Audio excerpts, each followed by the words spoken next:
नमस्कार दोस्तों, आज का विषय है संतान सप्तमी व्रत कथा। पूजा के बाद कथा सुनने का महत्व सभी हिंदू व्रत में मिलता है।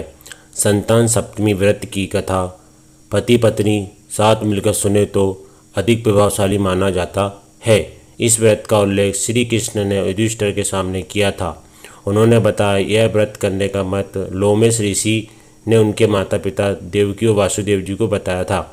माता देवकी के पुत्रों को कंस ने मार दिया था, जिस कारण माता पिता के जीवन पर संतान शोक का भार था, जिससे उभरने के लिए उन्हें संतान सप्तमी व्रत करना को कहा गया। अयोध्या का राजा था नहुस, उसकी पत्नी का नाम चंद्रमुखी था।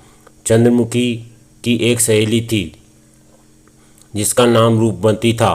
वो नगर के ब्राह्मण की पत्नी थी। दोनों ही सखियों में बहुत प्रेम था। एक बार वे दोनों सरयू नदी के तट पर स्नान करने गईं। वहाँ बहुत सी स्त्रियां संतान सप्तमी का व्रत कर रही थीं।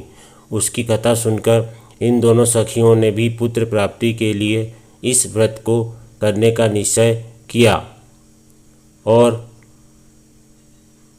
लेकिन घर आकर वो दोनों भूल गईं।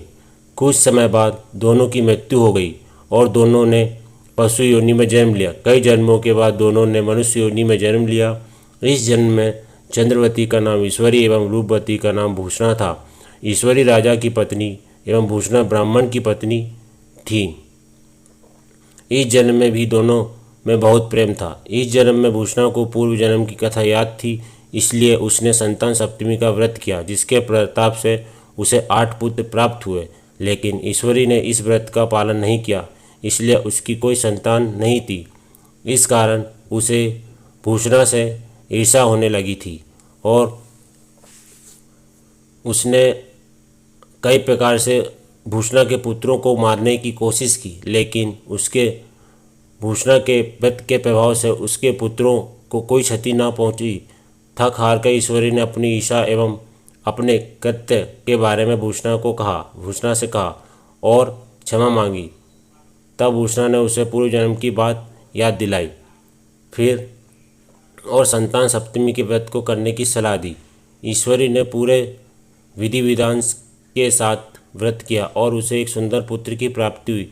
इस प्रकार संतान सप्तमी के व्रत का महत्व जानकर सभी मनुष्य पुत्र प्राप्ति एवं उनकी सुरक्षा के उद्देश्य से इस व्रत का पालन करते हैं। धन्यवाद।